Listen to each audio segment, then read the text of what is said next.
السلام علیکم ورحمۃ اللہ وبرکاتہ۔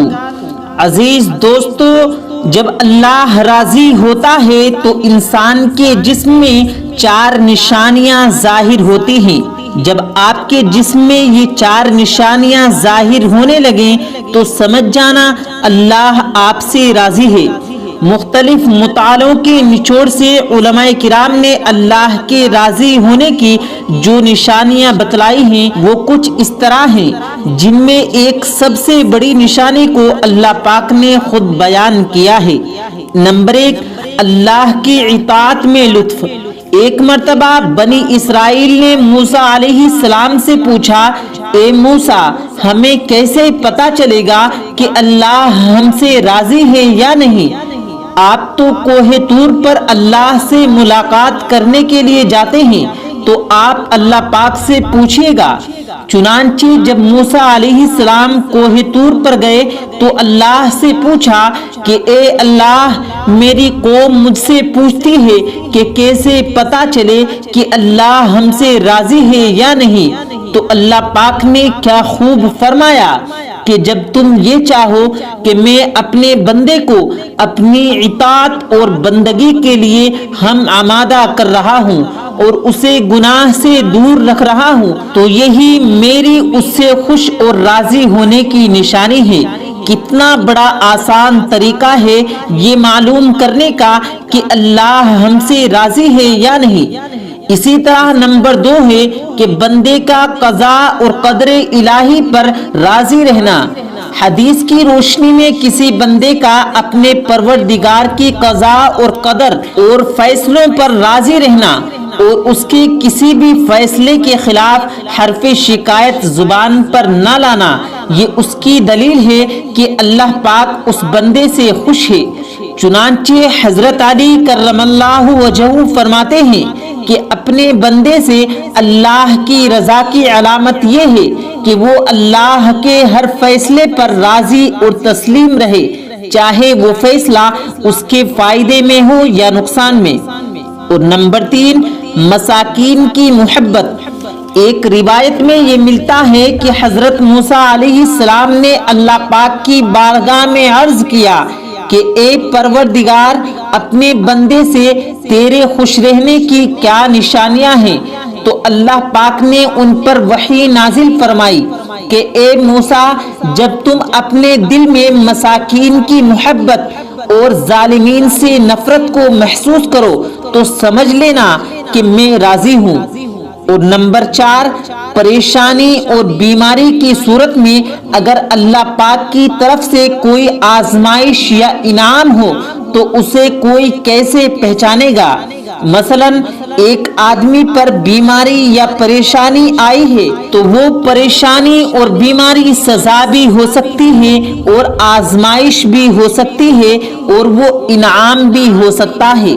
اگر بیماری یا پریشانی میں اس کو تکلیف ہو رہی ہے اور اس حالت میں وہ اللہ پاک سے شکایت کر رہا ہے تو یہ بیماری اور پریشانی ایک سزا کے طور پر مانی جائے گی، اور اگر وہ بیماری اور پریشانی میں اللہ پاک کا شکر ادا کر رہا ہے، اللہ سے رجوع کر رہا ہے تو یہ آئی ہوئی مصیبت اور پریشانی اس کے لیے انعام ہوگی۔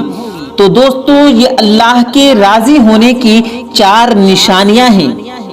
دوستو، اب ہم آپ کو بتاتے ہیں کہ دعا مانگتے وقت 2 غلطیاں نہیں کرنا ورنہ آپ کی دعا قبول نہیں ہوگی۔ دوستو، دعا مانگتے وقت کچھ ایسی غلطیاں کرتے ہیں جن کی وجہ سے یا تو ہماری دعا قبول ہی نہیں ہوتی اور اگر قبول ہو بھی جائے تو ہمیں اس کے اتنے اثرات نظر نہیں آتے، اتنے فائدے حاصل نہیں ہوتے۔ آخر اس کی کیا وجہ ہوتی ہے؟ تو عام طور پر ہم 2 غلطیاں کرتے ہیں۔ ان غلطیوں سے اللہ کے رسول صلی اللہ علیہ وسلم نے ہمیں روکا ہے کہ دعا کرتے وقت ہم یہ 2 غلطیاں نہ کریں۔ پہلی غلطی یہ ہے، صحیح مسلم کی روایت ہے، حضور صلی اللہ علیہ وسلم نے فرمایا کہ جب تم میں سے کوئی آدمی دعا مانگے تو دعا کے اندر ایسے نہ کہے کہ اے اللہ، اگر تو چاہے تو میری مغفرت کر دے، ایسے نہ کہے، بلکہ دعا مانگنے میں اسے یقین بھی ہو اور دعا کے اندر رغبت بھی ہو۔ اس کے بعد آپ صلی اللہ علیہ وسلم نے فرمایا کہ اللہ تعالیٰ کے لیے کوئی چیز عطا کرنا کوئی مشکل نہیں، اور اگر کوئی آدمی دعا میں یہ کہتا ہے کہ اے اللہ اگر تو چاہے تو میرے اوپر رحم فرما، اس سے بھی منع فرمایا گیا ہے، اور فرمایا کہ یقین کے ساتھ مانگو، رغبت کے ساتھ مانگو، کیونکہ اگر آپ ایسے مانگو گے تو اللہ تعالیٰ کو تو کوئی مجبور نہیں کر سکتا۔ اگر آپ یہ کہو گے کہ اے اللہ اگر تو چاہے تو رحم کر دے، تو پھر اگر اللہ نے رحم نہ کیا تو یہ آپ کے لیے مشکل ہو جائے گی، کیونکہ وہ اللہ تو ایسی ذات ہے جس کو کوئی مجبور نہیں کر سکتا، اس سے کوئی پوچھ نہیں سکتا کہ تو نے یہ کام کیوں نہیں کیا۔ انسان جب مانگے تو یقین کے ساتھ مانگے، اس بات کا پورا یقین رکھے کہ میرے رب کے یہاں کسی چیز کی کوئی کمی نہیں۔ اور دعا کے اندر ہم جو دوسری غلطی کرتے ہیں وہ یہ ہے کہ دعا کے اندر ہمارا گمان اچھا نہیں ہوتا۔ ہم دعا تو مانگ لیتے ہیں لیکن ذہن میں کچھ اور چل رہا ہوتا ہے۔ آپ صلی اللہ علیہ وسلم نے فرمایا کہ اللہ تعالیٰ یہ فرماتا ہے کہ میں اپنے بندے کے گمان کے مطابق فیصلہ کرتا ہوں، اور وہ جب مجھے پکارتا ہے تو میں اس کے ساتھ ہوتا ہوں۔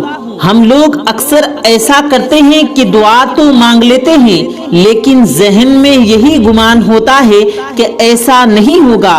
جب دعا مانگتے ہوئے بھی ہمارا اچھا گمان نہیں ہوتا تو پھر وہ دعا کیسے قبول ہوگی؟ تو دوستو یہ دو غلطیاں اپنی دعا کے اندر کبھی نہ کریں۔ دوستو اب ہم آپ کو بتاتے ہیں کہ حضرت علی رضی اللہ تعالیٰ عنہ نے فرمایا 4 طرح کے مردوں سے شادی نہیں کرنا۔ تو وہ 4 طرح کے مرد کون کون سے ہیں؟ دھیان سے سنیں۔ تمام عورتوں کے لیے نصیحت ہے۔ حضرت علی رضی اللہ تعالیٰ عنہ نے فرمایا تم کبھی بھی رشتہ کرنے لگو تو ان 4 مردوں سے بچ کے رہو۔ یہ 4 نشانیاں جن مردوں میں پائی جاتی ہیں وہ بے وفا ہوتے ہیں اور عورت کو تکلیف دیتے ہیں۔ نمبر 1، وہ آدمی جو شرابی ہو، شراب کا عادی ہو، ایسے مرد سے کبھی شادی نہ کرنا۔ اور نمبر 2، وہ مرد جو ہم جنس پرست ہو، ایسا مرد کبھی عورت کو سکون نہیں دے سکے گا، اور یہ وہی گناہ ہے جس کی وجہ سے اللہ پاک نے قوم لوط کو تباہ و برباد کر دیا تھا۔ اور نمبر 3، وہ آدمی جو سود کھانے والا ہو، جس کا کاروبار سودی ہی ہو، کیونکہ اس کی آمدنی میں برکت نہیں ہوگی، اور اگر آمدنی میں برکت نہ ہو تو گھر میں سکون نہیں ہوگا، ایسے مرد سے بھی کبھی شادی نہ کرنا۔ اور نمبر 4، وہ مرد جو عورتوں کی صحبت اختیار کرتا ہو، عورتوں کے پاس زیادہ بیٹھتا ہو، عورتوں کی مجلسوں میں زیادہ جاتا ہو، ایسے مرد اس قابل نہیں کہ ان سے رشتہ کیا جائے۔ تو دوستو یہ وہ 4 مرد ہیں جن سے حضرت علی رضی اللہ تعالیٰ عنہ نے شادی کرنے سے منع فرمایا ہے۔ جب تک کہ وہ اپنے اندر سے یہ تمام غلطیاں، یہ تمام برائیاں دور نہ کر لیں تو ان سے شادی نہ کی جائے۔ دوستو اب ہم آپ کو بتاتے ہیں کہ نبی کریم حضور صلی اللہ علیہ وسلم نے ارشاد فرمایا ادرک کھانا کیسا ہے۔ دوستو ادرک ایک ایسی چیز ہے جو بطور غذا 5000 سال سے کھانے میں اور دوائیوں میں استعمال کی جاتی ہے، اور یہ ادرک پیارے نبی صلی اللہ علیہ وسلم کو بہت زیادہ پسند تھا، جیسا کہ حضرت ابو سعید خدری رضی اللہ تعالیٰ عنہ کی روایت ہے کہ ایک مرتبہ روم کے شہنشاہ نے نبی کریم صلی اللہ علیہ وسلم کی خدمت میں ادرک کا ایک بڑا ٹکڑا بطور غذا تحفے میں پیش کیا۔ حضور اکبر صلی اللہ علیہ وسلم نے اس ٹکڑے کو چھوٹے چھوٹے ٹکڑوں میں تقسیم کیا اور صحابہ کرام صلی اللہ علیہ وسلم میں بانٹ دیا۔ یہ سوغات مجھے بھی ملی۔ ابو سعید خدری رضی اللہ تعالیٰ عنہ کہتے ہیں کہ نبی کریم صلی اللہ علیہ وسلم نے مجھے بھی ادرک کا ایک ٹکڑا دیا جسے میں نے فوراً کھا لیا۔ اس روایت سے یہ بھی پتہ چلتا ہے کہ ادرک کی کتنی فضیلت ہے۔ اور دوستو آج بھی لوگ اس کو چائے میں اور کھانے وغیرہ میں استعمال کرتے ہیں۔ دوستو ادرک کے بہت سارے فائدے ہیں۔ ادرک دماغ کے لیے بھی بہت مفید ہے، یادداشت کو مضبوط کرتا ہے، بھوک کو بڑھاتا ہے، دماغ کو طاقت دیتا ہے، اور بھی اس کے بے شمار فائدے ہیں۔ تو آپ بھی اپنی ضرورت کے مطابق جتنا ہو سکے ادرک کا استعمال